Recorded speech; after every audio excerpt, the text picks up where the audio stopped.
Olá, meus amigos, minhas amigas, que a paz de Jesus esteja conosco em nossos corações. Retornamos para dar prosseguimento no nosso estudo da obra Depois da Morte, de Leon Denis, seguindo aqui com os nossos estudos e reflexões em torno do capítulo 6 da obra, em que Denis vai tratar sobre o cristianismo. No estudo passado, no episódio passado, nós conversamos um pouco sobre aquilo que antecedia o cristianismo, né? Sobre o contexto que preparou o cristianismo. Então, conversamos sobre o judaísmo, conversamos sobre a primeira revelação, trouxemos uma visão panorâmica sobre a história do povo hebreu, a fim de que pudéssemos, entendendo melhor a primeira revelação, as bases onde o cristianismo depois veio se consolidar, nós pudéssemos, enfim, entrar no cristianismo, na mensagem do Cristo, com mais recursos de entendimento. E finalizamos o nosso último episódio conversando acerca da relação do Cristo com alguns dos grupos, né, vigentes então, especialmente um deles, que Denis trata muito aqui na sua obra, que é o grupo dos essênios, né? Um dos grupamentos mais conhecidos do judaísmo de então. Nós tínhamos fariseus, saduceus, zelotes e outros, e tínhamos os essênios. E os essênios com uma característica muito particular, pelo próprio estilo de vida que levavam, pelas próprias características de sua vivência, de suas comunidades, um estilo de vida que se aproximava em muitos aspectos do próprio cristianismo primitivo, o que levou muitas vezes alguns pesquisadores, alguns estudiosos, inclusive a considerarem que o Cristo teria ido aprender com eles e depois teria, então, a partir dessa influência, criado a sua mensagem ou a sua doutrina. Nós vimos da perspectiva espírita, trouxemos aqui a visão de Kardec, né, complementando a visão de Leon Denis, a visão de Emmanuel, trouxemos ou citamos uma obra muito interessante de Eurípides Barçanufo, chamada A Grande Espera, e juntando tudo isso, nós vimos que, de fato, o Cristo esteve com eles antes do início da sua missão pública, mas não no sentido de aprender com eles, de ser mais um discípulo deles, no sentido de orientá-los, de convidá-los ao trabalho, porque muitos daqueles espíritos que ali estavam encarnados, como essênios, já haviam se comprometido com Cristo e por isso vieram antes para irem se preparando, para que quando o Cristo chegasse, pudessem secundar a sua missão. Daí até o nome da obra de Eurípides Barçanufo, chamada A Grande Espera. Então a gente encerrou o último estudo mais ou menos nesse ponto, falando dessa relação de Jesus com os essênios, e é mais ou menos desse ponto também que nós vamos retomar o nosso estudo hoje. No parágrafo do capítulo 6, que se inicia assim: mas, na falta de iniciação superior, o Cristo possuía uma alma bastante vasta, bem superabundante de luz e de amor, para nela sorver os elementos de sua missão. Jamais a terra viu passar maior espírito. Uma serenidade celeste envolvia-lhe a fronte. Nele se uniam todas as perfeições para formarem um tipo de pureza ideal, de inefável bondade. Olha só, então. Se no episódio passado, no estudo passado, conversamos sobre aquilo que antecedeu o cristianismo, as bases que permitiram o cristianismo se consolidar, hoje nós vamos adentrar, de fato, na mensagem do Mestre. Juntamente com Denis, alguns pontos centrais que ele escolhe aqui trabalhar, porque entende ele que são pontos essenciais da sua mensagem. Então esse será o nosso enfoque hoje, a começar por esse entendimento mais aprofundado de quem seja o Cristo, né? Do que é esse Espírito, quem foi ou quem é ele. E aqui Denis já nos traz uma frase sintética que nos fala muito bem acerca dessa natureza do Cristo. Sobretudo essa última frase em que ele diz: nele se uniam todas as perfeições para formarem um tipo de pureza ideal de inefável bondade. Então, essa expressão, um tipo de pureza ideal, já sintetiza tudo aquilo que é a visão, digamos assim, do Cristo da perspectiva espírita. É muito similar àquilo que o próprio Kardec, como os benfeitores, vão trazer na questão 625 de O Livro dos Espíritos, questão conhecida por todos nós, em que Jesus é apresentado como esse guia, como esse modelo para a humanidade, né? O tipo de pureza a que nós, seres humanos, o tipo de perfeição a que nós, seres humanos, podemos almejar aqui. Então, ele é esse modelo, esse referencial que nos foi concedido por Deus para que pudéssemos ter, então, sempre um norte seguro de como melhor proceder. Porque, no entendimento que temos, sendo ele um espírito puro, um espírito crístico, era, dentre todos os espíritos que já viveram na Terra, o mais adiantado, estando inclusive com a incumbência de coordenar ou de governar o planeta Terra inteiro, como todos os espíritos que aqui evoluem. É ele, esse espírito, que em todas as expressões da sua vida, em cada gesto, em cada ato, em tudo que fez e faz, já se harmoniza perfeitamente com o Criador e com as suas leis divinas, a ponto dele mesmo dizer: eu e o Pai somos um. Um, não no sentido de que é ele também Deus, mas um no sentido de que ele expressa na máxima pureza a natureza divina. Então, por isso, ele é o tipo de pureza ideal. Né? O apóstolo Paulo tem uma mensagem muito interessante no Livro dos Espíritos, lá na questão 1009, em que ele vai chamar Jesus desse arquétipo humano, do homem hífen Deus, o homem hífen Deus, ou seja, é aquele que faz a intermediação, é a ponte do humano, da humanidade, para o divino. O arquétipo humano, ou seja, o tipo principal, o modelo ideal, o tipo de pureza ideal, como Leon Denis nos traz aqui. Então, nele estão sintetizadas as perfeições que nós, enquanto humanidade, podemos aspirar e um dia vamos desenvolver, ou seja, os germes divinos a serem expressados por nós. No Cristo, isso já está expresso, ele já alcançou.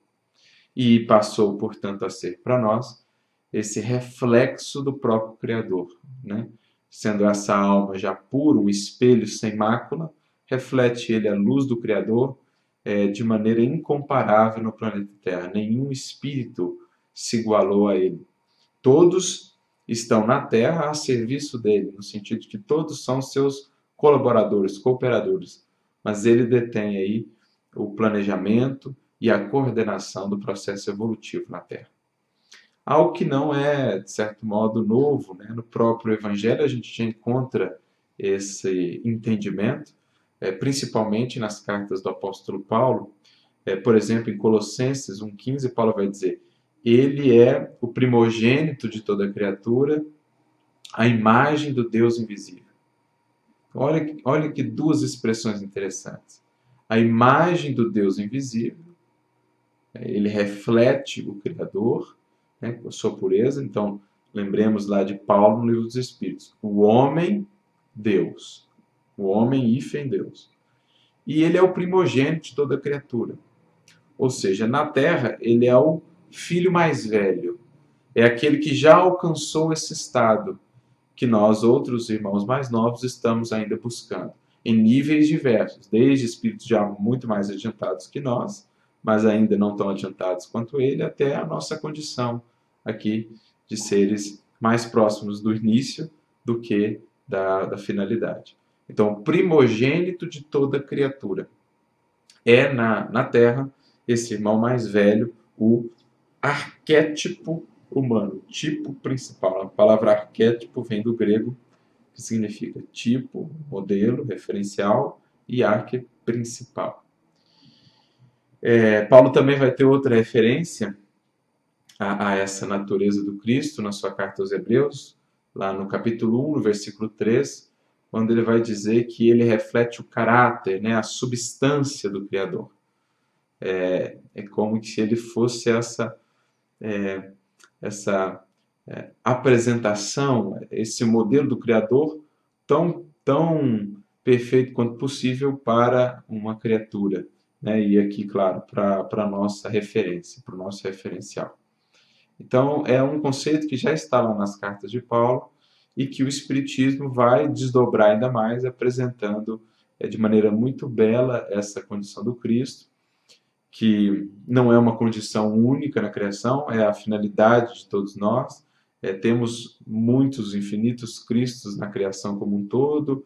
Esses Cristos são aqueles espíritos que já se alçaram ao patamar tal, que acessam o pensamento divino de maneira direta e são responsáveis, então, daí por diante, por concretizar, por realizar, por atender esse pensamento divino. Então, são espíritos, por exemplo, que governam, orientam a evolução de um orbe, em um sistema planetário, em uma galáxia, aí você vai subindo, né? Você tem cristos de capacidade criadora no planeta, no sistema solar, uma galáxia, assim sucessivamente até o infinito.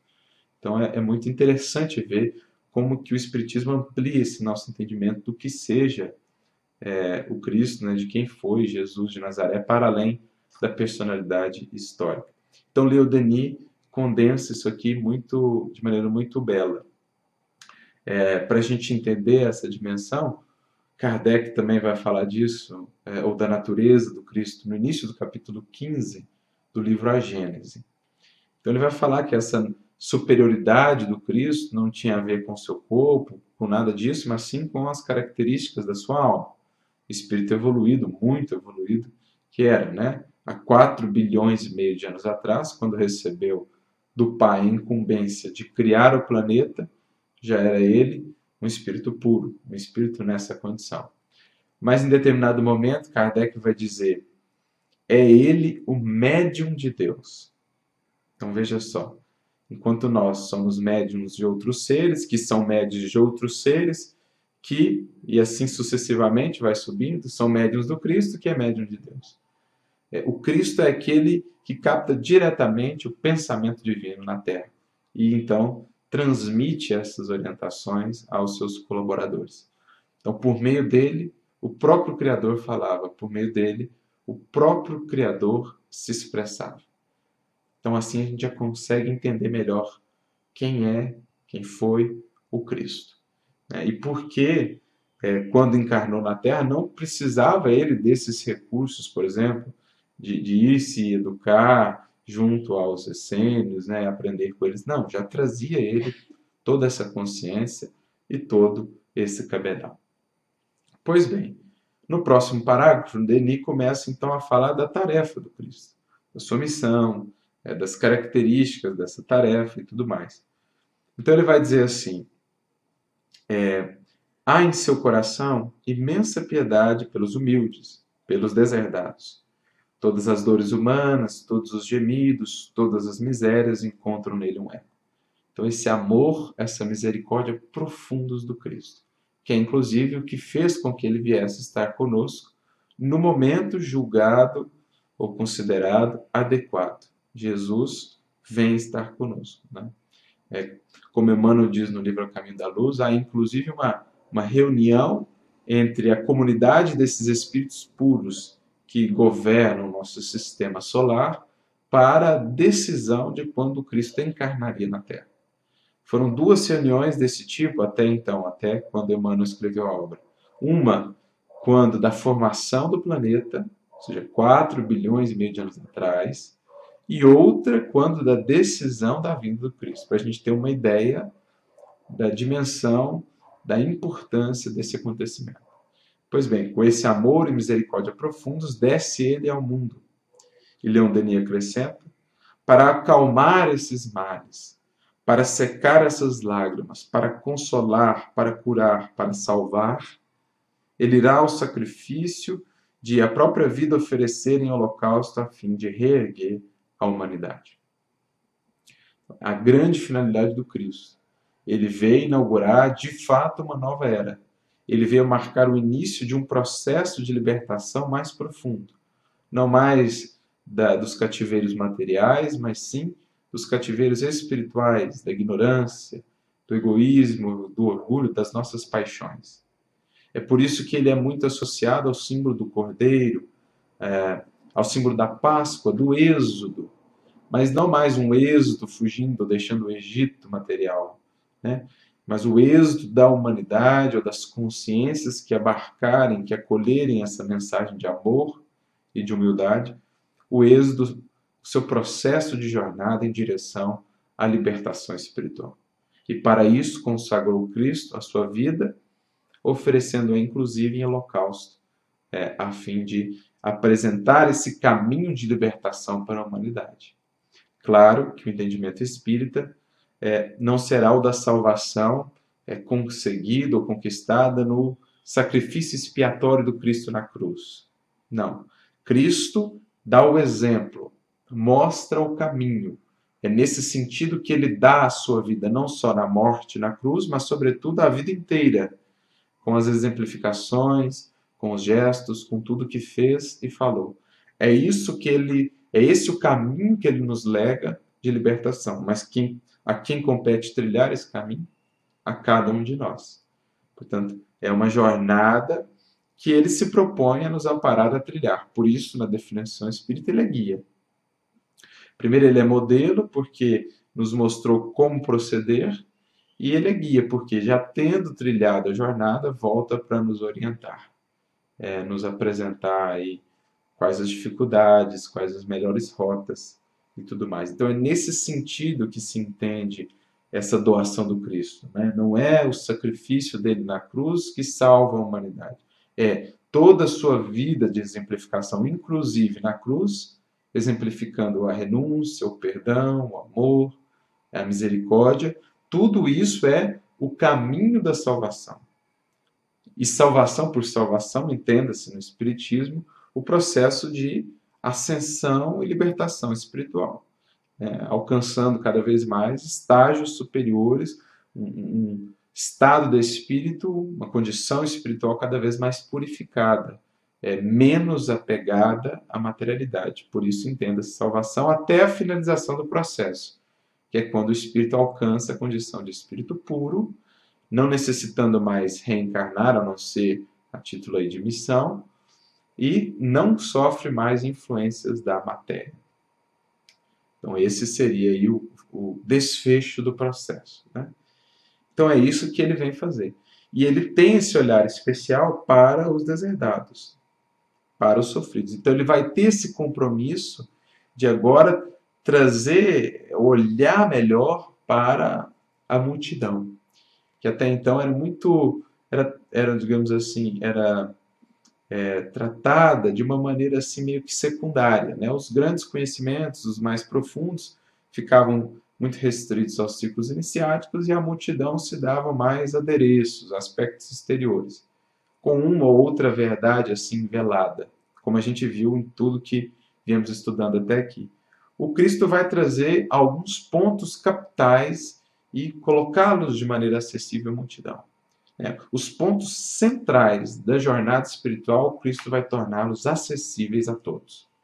Claro que veremos, como Denis vai falar também, que ele vai manter alguns aspectos ainda, digamos assim, de maneira velada, porque não estava também a multidão, mesmo naquele tempo, depois de todo aquele trabalho anterior, ainda não estava preparada para lidar com algumas coisas. Ele mesmo disse, né? Muitas coisas ainda teria vos dizer, mas não podeis suportar agora. Mas os aspectos centrais ele deixou sempre muito claro e muito evidente.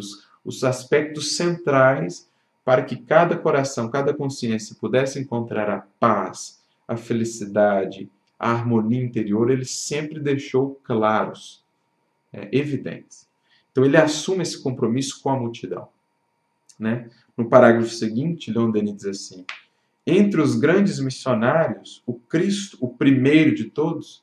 Então, aqui, por que o primeiro de todos? Porque é na Terra o Espírito que assumiu essa incumbência com o Criador. Todos os que vieram antes vieram, na verdade, a seu serviço, né? Atendendo ao seu chamado, vieram como seus enviados em várias culturas, em vários tempos e locais, para ir preparando as bases, da mensagem de amor, da mensagem de humildade, de perdão. Então, por isso ele é esse primeiro. Como está lá no capítulo 2, por exemplo, do livro Emmanuel, no capítulo 9 do livro A Caminho da Luz, tem-se essa ideia do Cristo enviando esses mensageiros.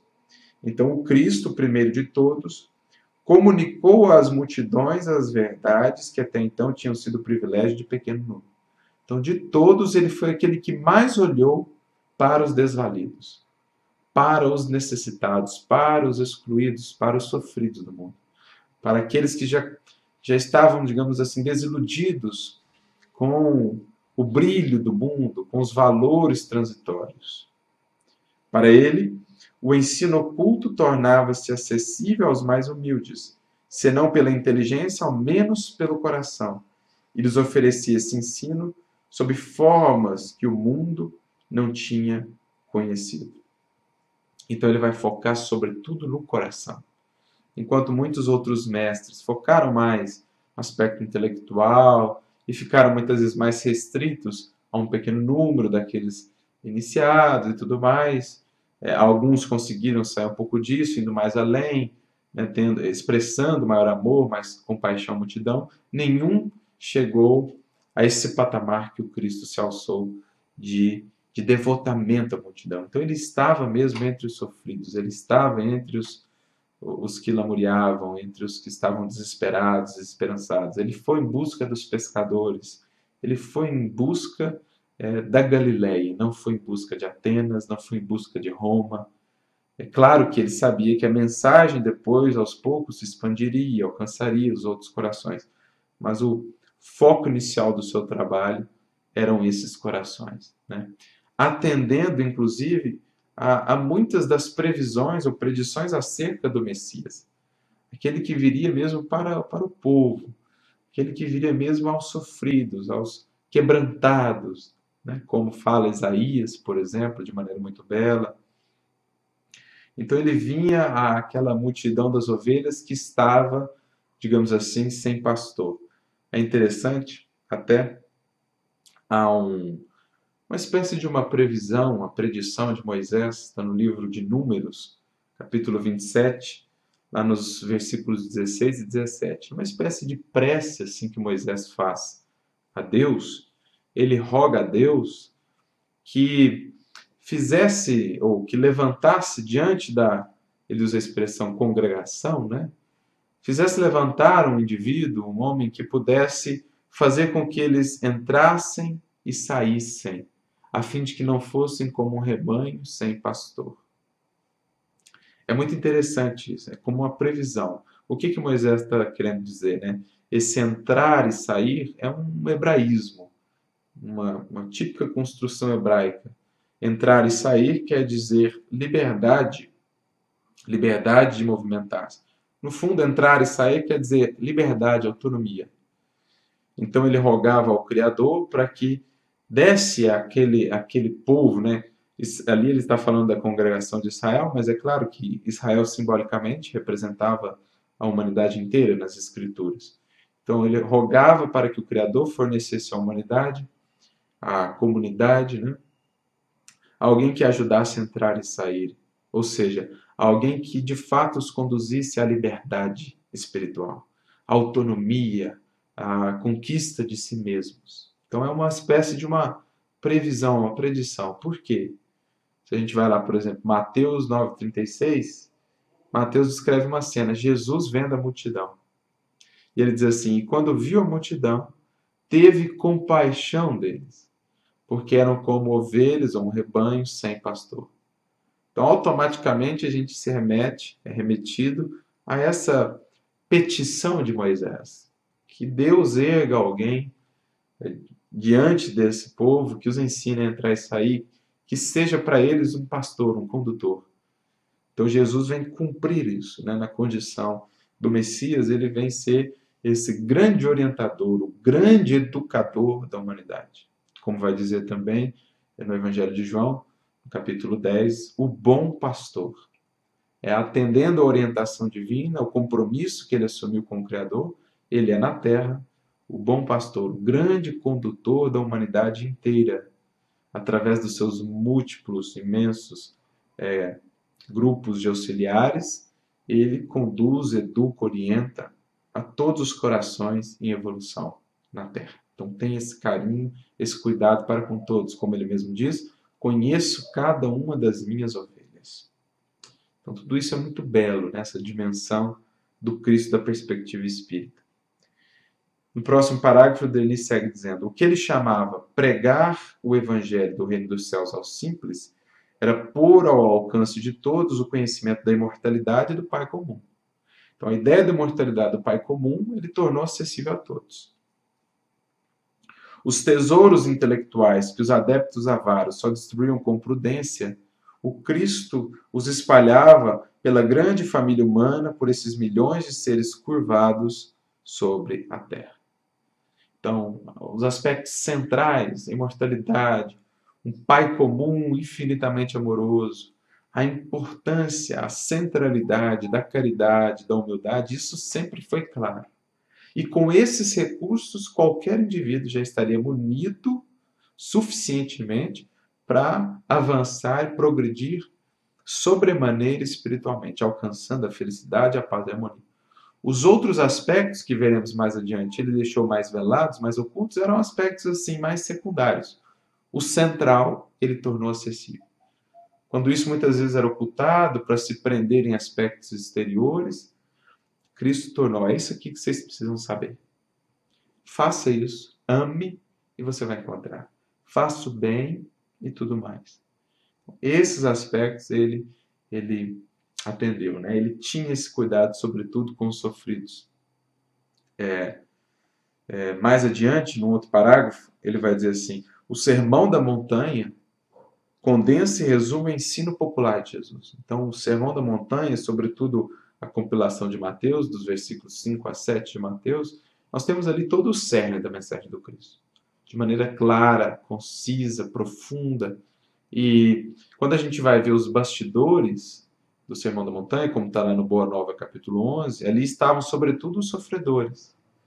É interessante porque mostra-se o contexto do Sermão do Monte, Mateus, Levi, né, recusando esses sofredores, esses que ele considerava que não tinham nada a dar pelo trabalho do Evangelho. Ele queria buscar os influentes, os poderosos.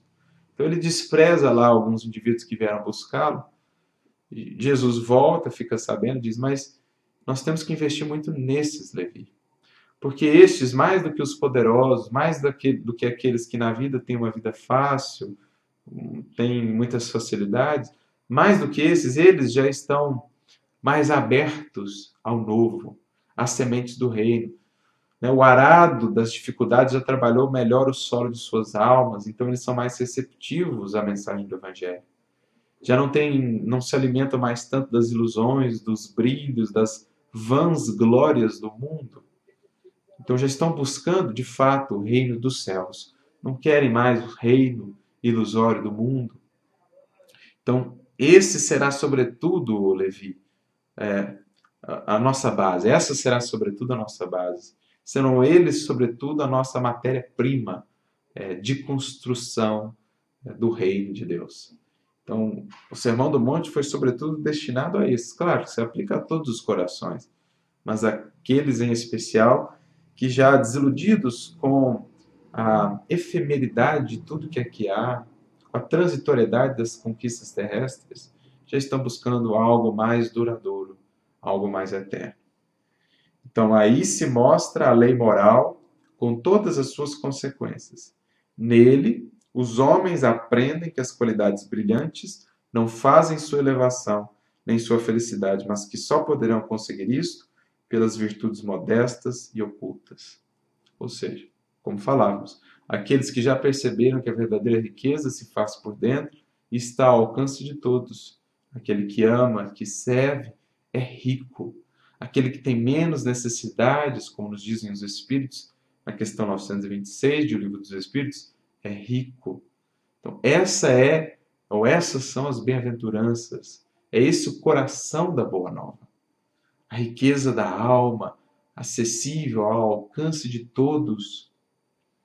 Então, esse é um dos pontos capitais da mensagem do Cristo, do Evangelho. Esse cuidado com todos, principalmente com esses excluídos, mostrando para eles que a boa nova chegou. A felicidade é sim acessível, que eles poderão alcançá-la se esforçarem para tal. Mas não a felicidade pautada nas conquistas exteriores, mas sim pautada na possibilidade de servir, de amar, de encontrar a humildade, de construir virtudes, de construir sabedoria, experiência de vida, enfim. Então essa é a boa nova. Mas voltando aqui no parágrafo anterior, um trecho que julgo importante comentar, a última parte do parágrafo em que ele diz assim: a cruz, esse símbolo antigo dos iniciados que se encontra em todos os templos do Egito e da Índia, tornou-se, pelo sacrifício de Jesus, o sinal da elevação da humanidade, tirada do abismo, das trevas e das paixões inferiores, para ter, enfim, acesso à vida eterna, à vida das almas regeneradas.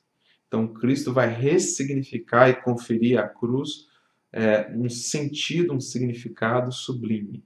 Esse que é um símbolo muito antigo, teve presente em quase todas as culturas e tradições espirituais, mas que no cristianismo, no evangelho, encontra-se assim esse sentido, né, maior, essa importância maior, justamente pelo sentimento que o Cristo associou à cruz com o seu gesto na crucificação, de extrema renúncia, de sacrifício total, amor incondicional, perdão irrestrito, humildade plena. Então, a cruz tem essa importância, esse impacto no cristianismo, não pelo sacrifício expiatório de Jesus, mas sim por tudo que representava a postura de Jesus ali na cruz. Aliás, esse é um ponto importante. Muitos corações, às vezes, acabam querendo afastar ou tirar a cruz do evangelho, não lembrar das questões da crucificação, como se fosse alimentar uma certa cultura de sofrimento ou de masoquismo, e perdem com isso toda a beleza, a sublimidade do símbolo da cruz. Não por acaso ela é o símbolo central do cristianismo, né? Tem um porquê disso. Emmanuel vai falar disso no livro Pão Nosso, capítulo 103. Ele fala: muitos companheiros gostariam de esquecer a cruz, como se ela alimentasse isso, mas é porque ainda não enxergaram toda a beleza que ele está por trás. Claro que nós não vamos ficar fixados no Cristo morto, crucificado. Não é essa a ideia. Ele não morreu ali. O seu corpo pereceu. Mas é olhar com os olhos da alma o que estava sendo feito ali, que sentimento vibrava ali.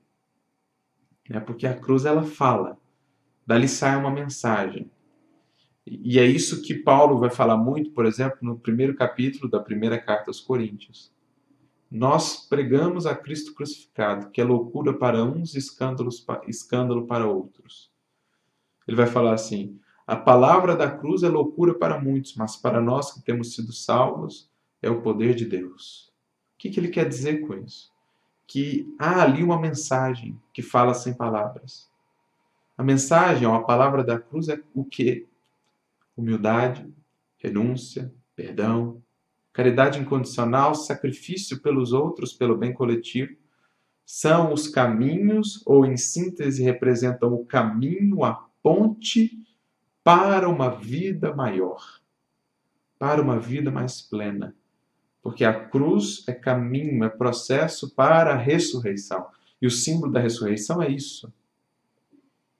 O dever bem suportado, o sacrifício pelo bem coletivo, a caridade e o perdão irrestritos são caminhos de sublimação. É o que Denis está dizendo aqui. Emmanuel também tem uma mensagem no livro Fonte Viva, capítulo 97, chamada Palavra da Cruz. E ele vai dizer que na crucificação há uma glória oculta, que é justamente perceber que ali há um caminho da redenção humana. Na cruz estão ali sintetizadas todas as virtudes. Ali o Cristo se expressou com a sua maior grandeza. Que é isso tudo que falamos: caridade, humildade, perdão, bondade, misericórdia, irrestritos. Essa é a palavra da cruz. E por isso ela consagrou-se como esse símbolo fundamental do cristianismo. né? Sinal da elevação da humanidade, porque a cruz é isso também, né? Ela leva-nos para cima do solo, ela nos tira do solo, como nos dizer que nos alça a um novo patamar, nos tira do terra a terra, nos descola da terra, da materialidade, e ela passa a ser então esse símbolo da ponte para uma vida maior, do portal para uma vida melhor. A ressurreição seria esse símbolo.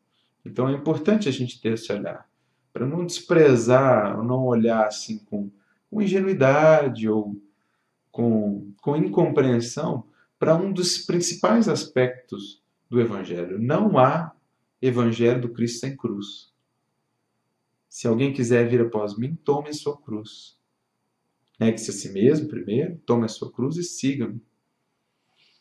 Então a cruz ela é um elemento central e ela representa tudo isso. O desafio, né, a disciplina, o dever, a fidelidade, o perdão, a caridade ainda que com muito sacrifício, mas que depois de tudo isso, ou isso acaba se convertendo em sublimação, em elevação, em um voo mais alto da alma. Então é o que Denis consegue captar aqui de maneira muito bela. Seguindo adiante, passa aqui o parágrafo do Sermão da Montanha, então ele começa a selecionar, o Leon Denis, alguns trechos, né, de algumas falas de Jesus. Ele pega aqui as bem-aventuranças e no parágrafo seguinte ele diz: suas palavras patenteiam ao homem perspectivas inesperadas. É no mais recôndito da alma que está a origem das alegrias futuras. O reino dos céus está dentro de vós. Então Cristo vai fazer essa grande transferência, mostrando-nos que essa é, sobretudo, uma construção íntima.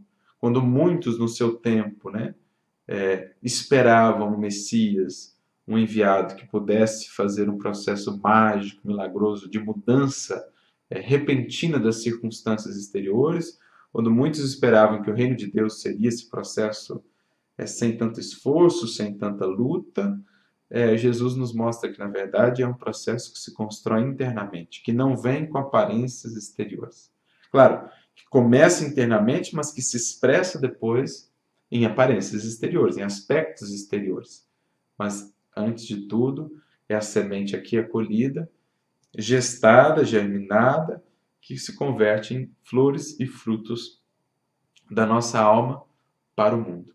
E por isso ele foi muito incompreendido por tantos. Até mesmo os discípulos, ainda já no final da missão, ainda estavam pensando que seria assim um reino material, um processo exterior, já estavam pensando em quem ficaria à sua direita, à sua esquerda, estavam disputando posições, ainda não haviam compreendido essa construção interior, porque existiam essas duas compreensões do Messias.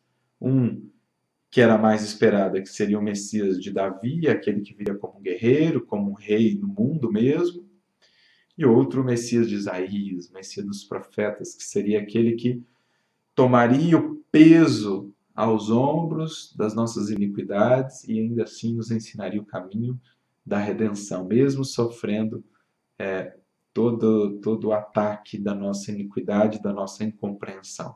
Esse seria o Messias menos esperado. E Jesus, de fato, foi esse Messias, se apresentou como sendo esse Messias. Então, o reino em nós, repercutindo, claro, depois no mundo exterior. No próximo parágrafo, Leon Denis diz: para Jesus, no amor, encerra-se toda a religião e toda a filosofia. Então, o amor é, sem sombra de dúvidas, no Cristo, a síntese da sua mensagem. No Evangelho, a síntese da mensagem cristã. O amor alcança o ápice de expressão no Cristo. Essa ideia de amor, doação, de amor, renúncia, era algo quase que desconhecido no mundo até então. Tinham-se expressões de bondade e tudo mais, mas a ideia desse amor ágape, desse amor que transcende, que transborda, que ama até quem odeia você, até quem deseja o seu mal, né? Esse mestre que orientava os seus seguidores a amarem até os seus perseguidores, aqueles que faziam mal, isso era algo completamente novo. E alguém que vivesse isso, então, o mundo jamais viu igual. Então, o amor é a palavra que, sem sombra de dúvida, sintetiza todo o Evangelho, toda a mensagem de Jesus. Como ele mesmo diz, né? Resumindo a sua mensagem, amar a Deus de todo o teu coração, de toda a tua alma, né? De todas as tuas posses, todas as tuas forças, e amar ao próximo como a si mesmo. Nisso estão contidos toda a lei e todos os profetas. Então ali Jesus resume a sua mensagem, dizendo assim que era esse o seu entendimento da lei divina. Todos os mestres do seu tempo, do judaísmo, os mestres doutores da lei, eles tinham esse papel de estudar as escrituras, de estudar a Torá, né, os mandamentos divinos, e resumir tudo isso em mandamentos práticos, como viver a lei divina no cotidiano.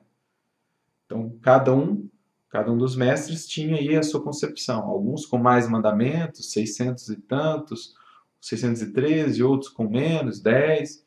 Jesus resume em 2. Esse conjunto era chamado de o jugo de cada rabino, de cada mestre. E Jesus diz, o meu jugo é suave, porque o seu jugo é o jugo do amor. Ele sintetiza tudo, todas as virtudes se condensam no amor. Que o Espiritismo vai mostrar ser, ou vai trazer aí a palavra caridade, que tem a mesma ideia desse amor aqui, é o ágape, é esse amor desinteressado, esse amor que renuncia, esse amor que não exige.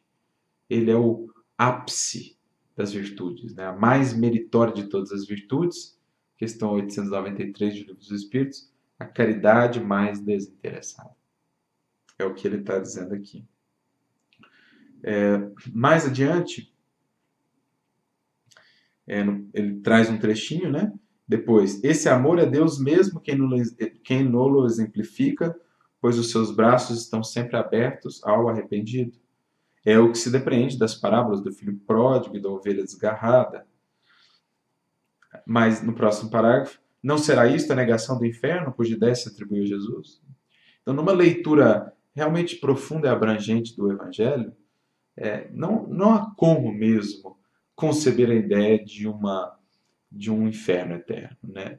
Fica evidente que aquele Criador amoroso, misericordioso, o Cristo com a sua mensagem de amor, claro, com as perspectivas que o Espiritismo traz, da evolução e tudo mais, numa leitura profunda não há mesmo como conceber qualquer ideia de uma condenação eterna. Claro, pode durar muito tempo, segundo a rebeldia do espírito, processo de dor, mundo espiritual, mas todas as ovelhas serão buscadas. Todos os filhos distanciados, mais cedo ou mais tarde, adentrarão o banquete no reino. Então, o que ele está dizendo? Então, ele prossegue. Se o Cristo mostra algum rigor e fala com veemência, é a esses fariseus hipócritas que torcem a lei moral, entregando-se às práticas minuciosas de devoção. Esse aqui é um ponto importante. No Evangelho, o Cristo sempre amoroso, com faces diferentes do amor. Às vezes o amor mais terno, mais brando, às vezes o amor mais energia, mais enérgico, mas sempre amor. Mas ele foi, sobretudo, para com os fariseus, aqueles que tinham maior conhecimento, os doutores da lei, de quem se esperaria maior exemplificação, ele foi, digamos assim, mais contundente. Por quê? Porque torciam os aspectos centrais da lei, dando maior importância ao que era exterior, ao que era secundário, e relegando ao último plano o que era central, essencial: a justiça, a misericórdia, a bondade, a compreensão. Fixavam-se muito em práticas de pureza exterior, em práticas exteriores de religiosidade, de culto, de adoração, e esqueciam-se da misericórdia, do amparo, da bondade. Então, ficavam mais preocupados em não curar no sábado, porque era um sábado, do que em ajudar o indivíduo que precisava no sábado. Mais preocupados com o rótulo exterior do indivíduo do que em ajudar um indivíduo caído. Então, nesse sentido, Jesus foi muito contundente. Se a gente olhar, as principais parábolas de Jesus, na verdade, vão falar disso. Ele vai fazer assim um questionamento profundo de que tipo de religiosidade está se adotando. Então, a parábola, por exemplo, da ovelha perdida, do filho pródigo, ele conta depois que alguns o acusaram de comer com publicanos e pecadores, o que seria contra as práticas de adoração de pureza ritual exterior que tinha. A parábola do bom samaritano ele conta para questionar aquela resistência, por exemplo, com os samaritanos, que eram considerados heréticos. O que é mais importante?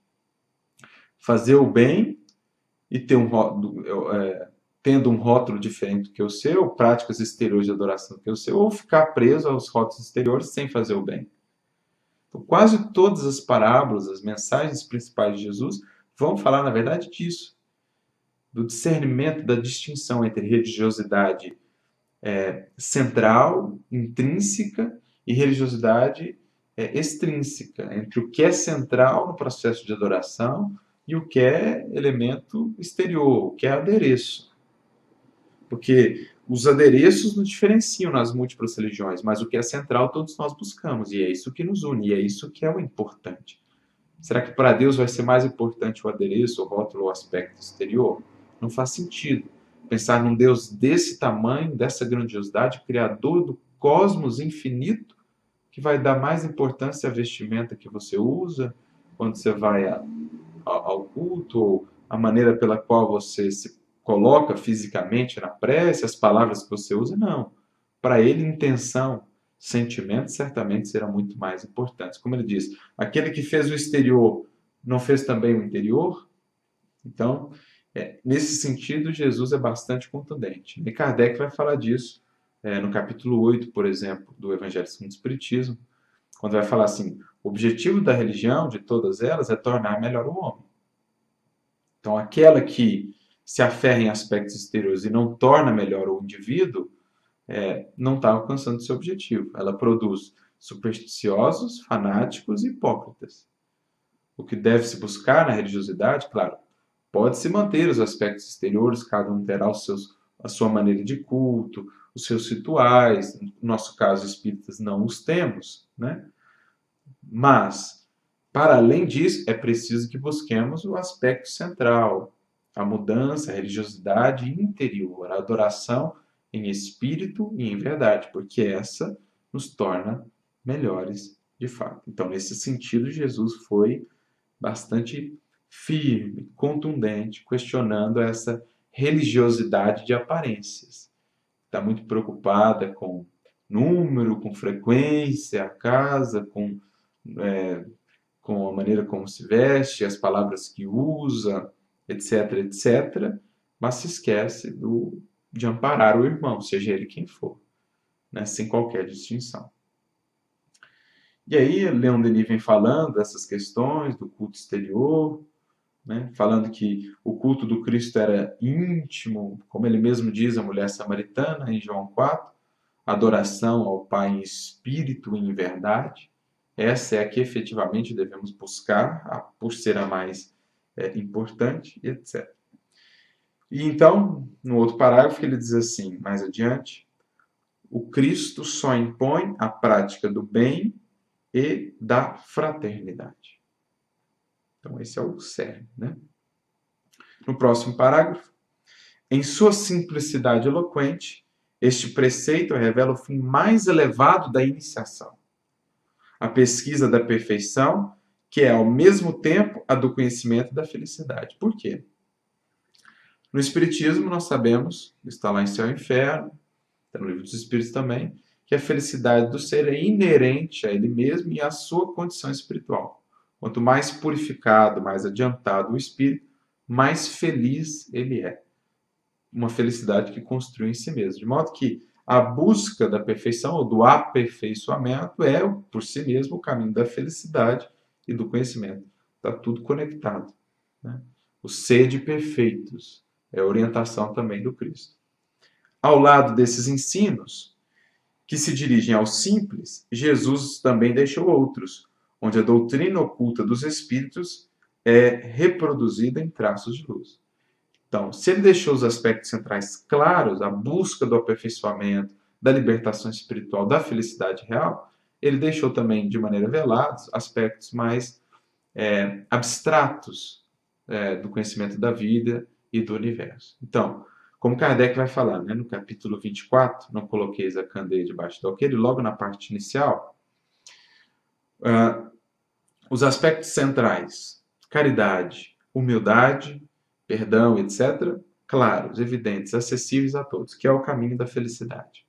Os outros aspectos, reencarnação, corpo espiritual, pluralidade dos mundos habitados, Jesus deixou de maneira mais velada. Não falou tão abertamente à multidão, falou algumas coisas mais aos seus discípulos, como a gente vê no Boa Nova, por exemplo, mas mesmo para os discípulos, algumas coisas ele ainda não revelou. Ele disse, né? Ainda muitas coisas teria a vos dizer. Isso ele fala para os discípulos na última ceia. Mas agora não podeis suportar. Mas ele fala também que um dia viria o Consolador, que explicaria todas as coisas, etc, etc. Então ele graduou também aspectos mais abstratos, mas não deixou de colocar. E hoje, com as lentes que o Espiritismo nos dá, esses conceitos ficam claros no Evangelho. Reencarnação, está lá Elias, né?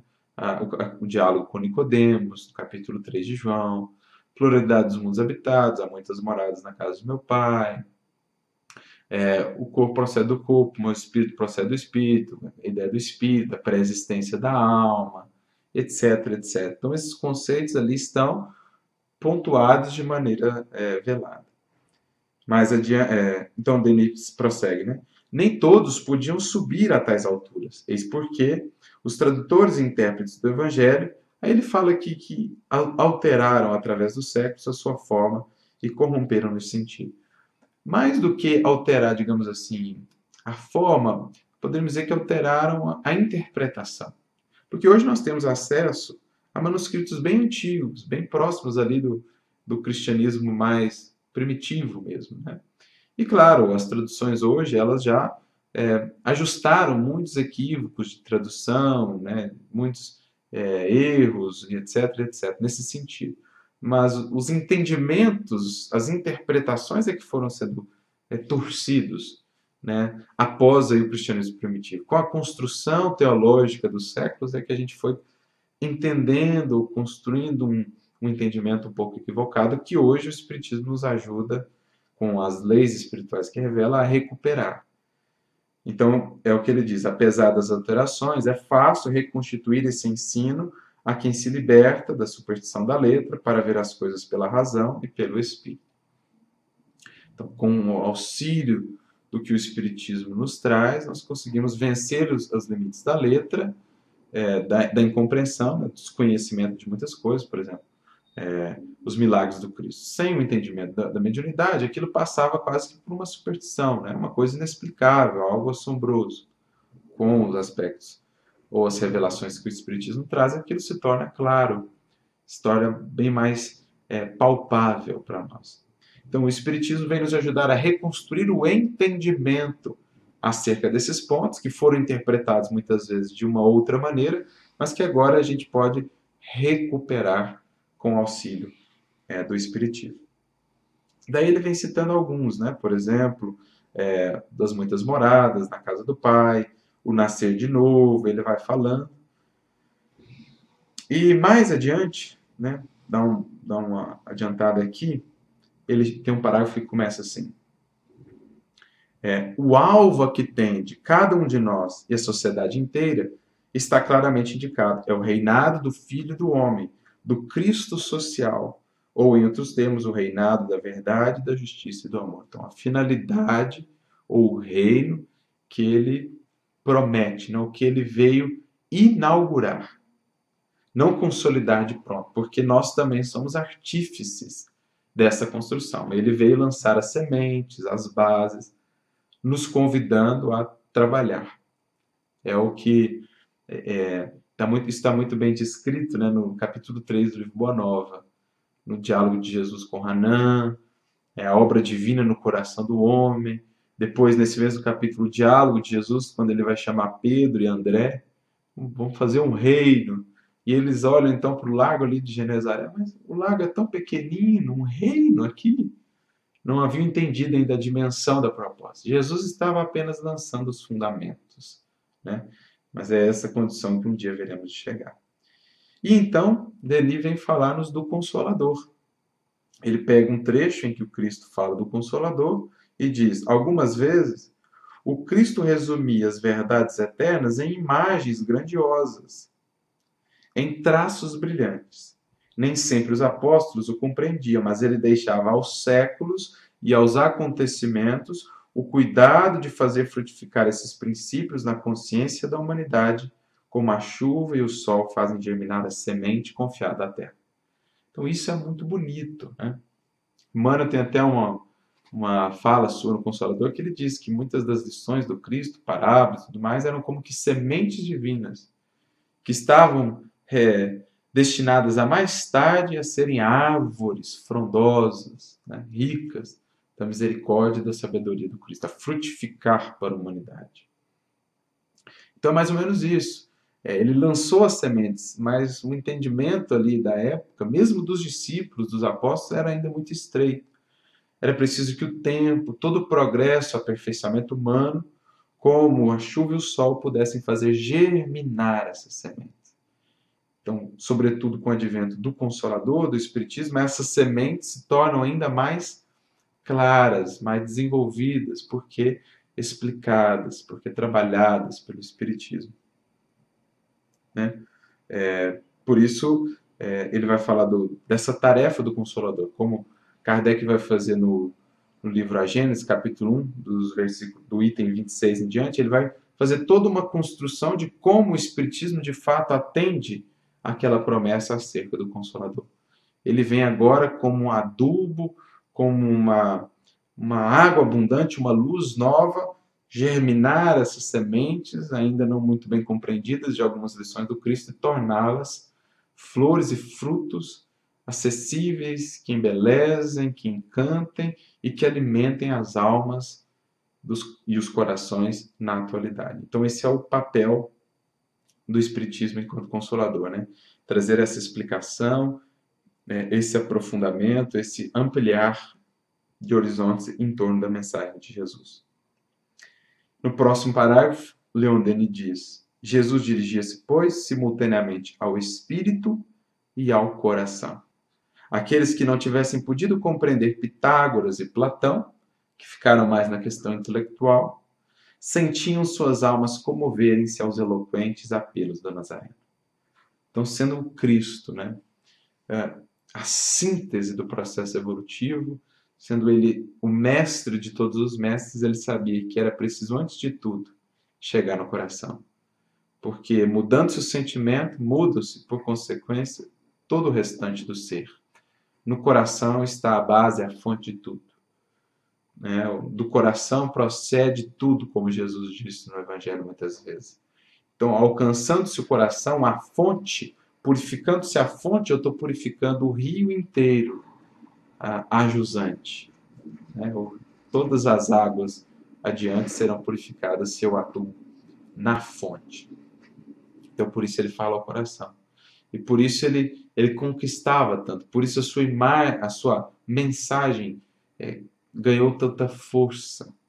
Porque quando se conquista pelo coração, se conquista uma fidelidade inabalável. Quando se consegue penetrar o coração de um outro alguém, construindo um vínculo de fato de amor, de confiança, tem-se ali uma relação inquebrantável. O amor é flexível, mas indestrutível. Podemos estar distantes, mas jamais separados. Estaremos sempre conectados. E é o que nós sentimos em relação a Cristo. O seu amor nos envolve. Por isso, ele alcançou tantos. Por isso, ele é o mestre dos mestres.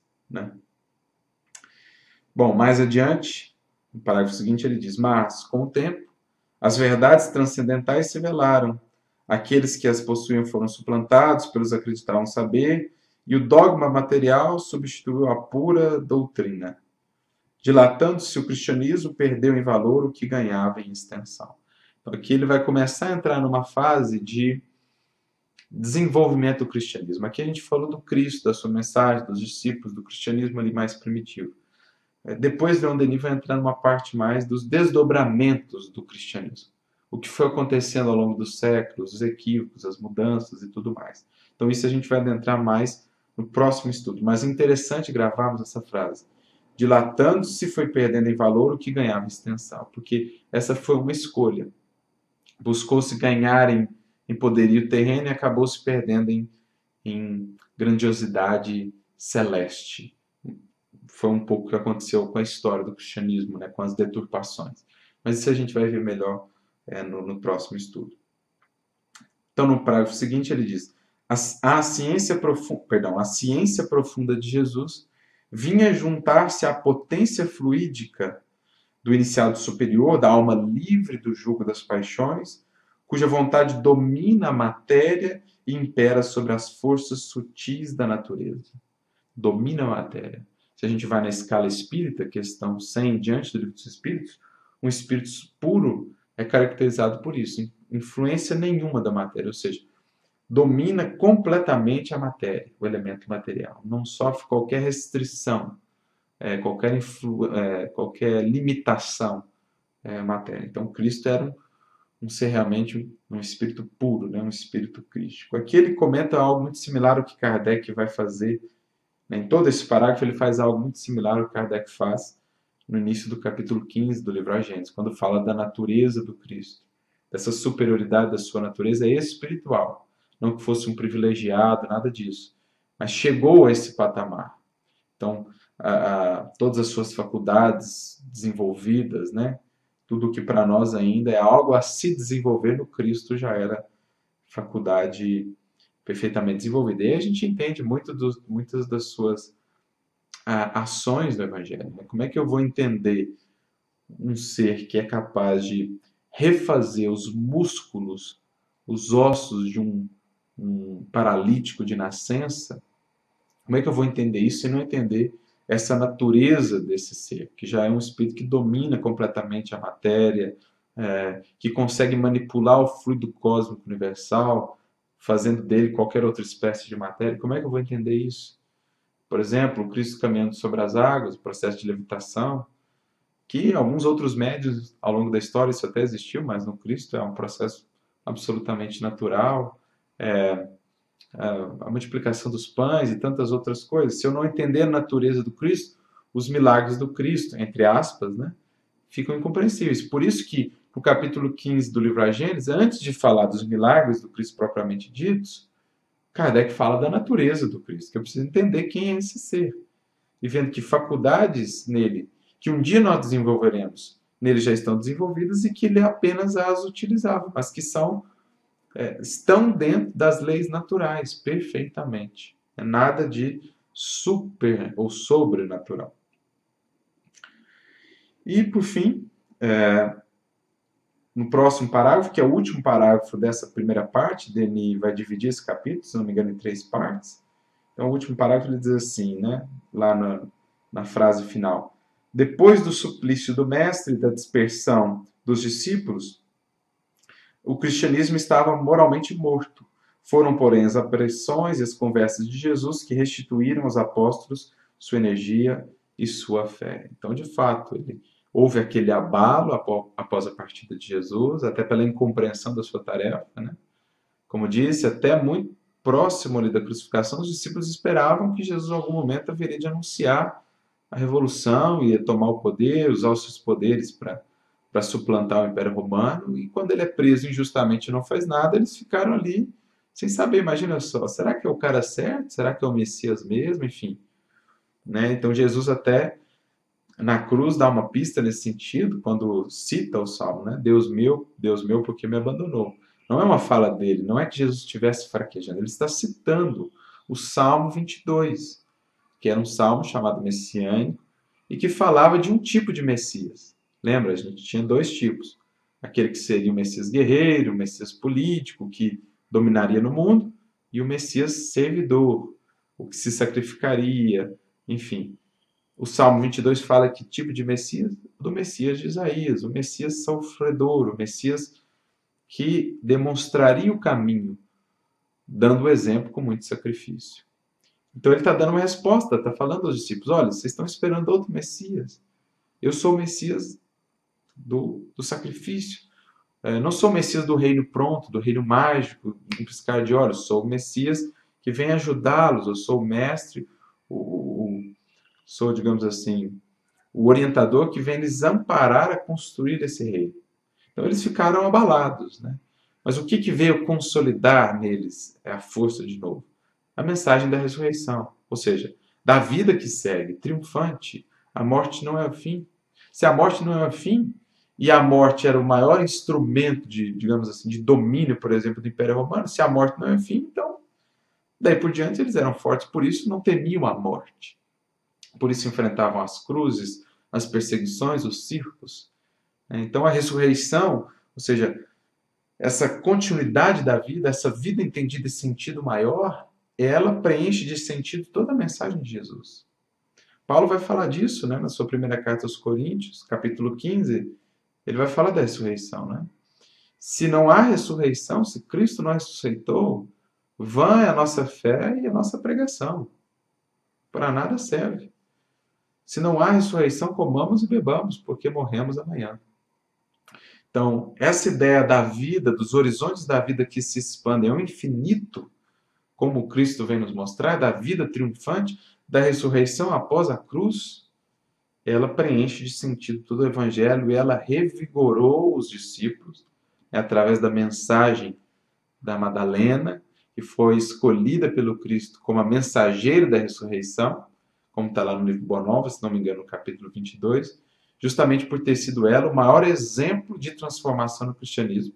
Escolheu o Cristo ela, para ser a grande mensageira da ressurreição, da vida que segue.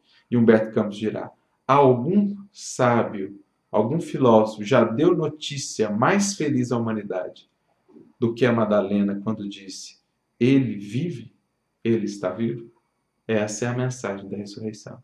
Alargando os nossos horizontes para a vida, em sentido amplo, em sentido maior, não simplesmente uma encarnação. Então, é mais ou menos isso, a síntese, né, o resumo aqui da mensagem cristã, dessa revelação que o Cristo nos trouxe através do Evangelho, tornando acessível de fato, mais acessível às multidões, o cerne da doutrina secreta que havia perpassado todas as tradições espirituais até então, e deixando aí por diante para a humanidade a luz maior em termos de educação do espírito, de libertação dos corações e consciências. Como diz Emmanuel, o transunto das filosofias que tendem a educar ou que visam educar e aprimorar o espírito. Essa é a mensagem do Evangelho, essa é a vida do Cristo, que é em si mesma a boa nova, a sua exemplificação. Pois bem, semana que vem, ou melhor, no próximo episódio, nós seguimos adiante, agora com os desdobramentos, digamos assim, com a evolução do cristianismo, os erros, os tropeços e etc., os missionários, os tarefeiros, enfim, é o que o Denis vai seguir fazendo daqui por diante. Então, um grande abraço a todos, nos vemos no próximo episódio. Fiquem com Deus.